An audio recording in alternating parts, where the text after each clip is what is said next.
Shalom jemaat Tuhan, kita akan kembali memulai hari ini bersama-sama dengan Tuhan. Tentu dengan kita berdoa dan merenungkan firman Tuhan lewat apa yang sedang kita pelajari tentang penghalang pengenalan kita kepada Tuhan. Dan salah satunya adalah masalah kesombongan. Sifat sombong membuat kita terhalang untuk bisa memahami mengenali Allah. Sebab Tuhan Yesus berkata, "Aku bersyukur kepadamu Bapa karena rahasia kerajaan surga ditutup dari orang-orang besar, orang-orang yang hebat, orang-orang yang bijak, tetapi diberikan kepada orang-orang yang rendah hati, orang yang kecil."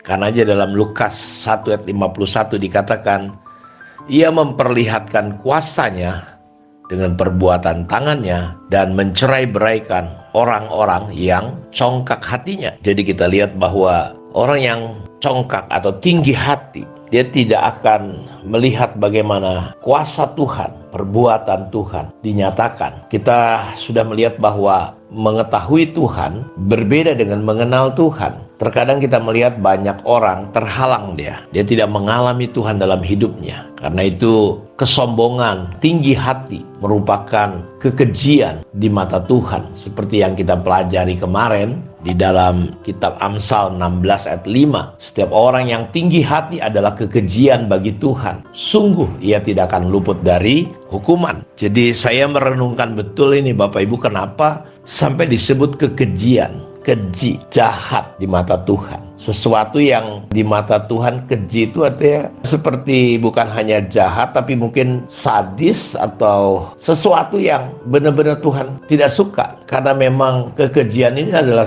di mata Tuhan. Kenapa tinggi hati adalah kekejian? Karena sikap ini adalah kesombongan atau congkak ini adalah lahir dari ketika Lucifer ingin menyamai dirinya, menyamakan dirinya dengan yang maha tinggi. Dalam Yesaya 14 ayat 12-17, "Wah, engkau sudah jatuh dari langit, hai bintang timur, putra fajar, engkau sudah dipecahkan dan jatuh ke bumi. Hai yang mengalahkan bangsa-bangsa, engkau yang tadinya berkata dalam hatimu, aku hendak naik ke langit, aku hendak mendirikan takhtaku mengatasi bintang-bintang Allah, dan aku hendak duduk di atas bukit pertemuan jauh di sebelah utara. Aku hendak naik mengatasi ketinggian awan-awan, hendak menyamai yang maha tinggi. Sebaliknya ke dalam dunia orang mati engkau diturunkan, ke tempat yang paling dalam di liang kubur. Orang-orang yang melihat engkau akan memperhatikan dan mengamat-amati engkau, katanya, inikah dia yang telah membuat bumi gemetar dan yang telah membuat kerajaan-kerajaan bergoncang, yang telah membuat dunia seperti padang gurun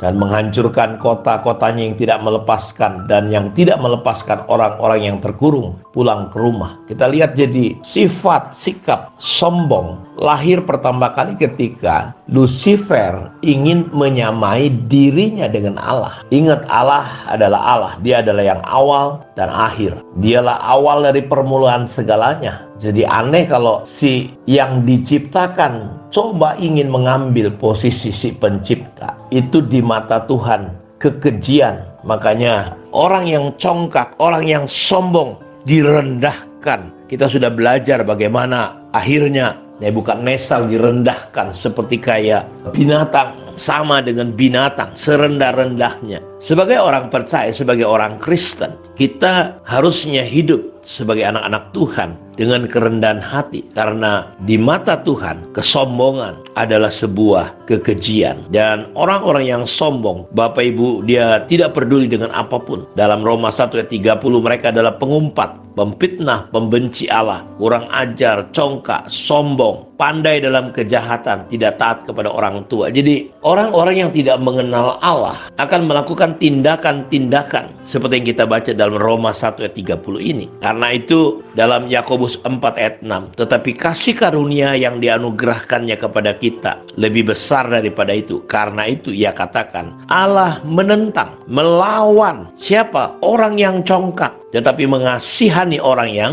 rendah hati. Jadi Allah serius, dia menentang, melawan orang-orang yang sombong. Karena itu Kita nggak perlu kejar berkat, nggak perlu kejar urapan, nggak perlu kejar hal-hal yang banyak dikejar orang. Kejarlah kerendahan hati. Yesus berkata, belajarlah kepadaku, pikulah kuk yang kupasang, maka engkau akan dapat ketenangan. Belajarlah kepadaku karena aku lemah lembut dan rendah hati. Kerendahan hati adalah merupakan karakter dan sifat daripada Tuhan. Karenanya saya mengajak kita, jika Tuhan menentang orang-orang yang sombong, kita jangan berpihak, jangan menjadi lawan Tuhan. Saya bacakan dalam Mazmur 101, 1-7 dari Daud. Aku hendak memperhatikan hidup yang tidak bercelah. Bilakah engkau datang kepadaku, aku hendak hidup dalam ketulusan hatiku di dalam rumahku. Tiada ku taruh di depan mataku perkara dursila, perbuatan murtad aku benci itu takkan melekat padaku. Hati yang bengkok akan menjauh daripadaku, kejahatan aku tidak mau tahu. Orang yang sembunyi-sembunyi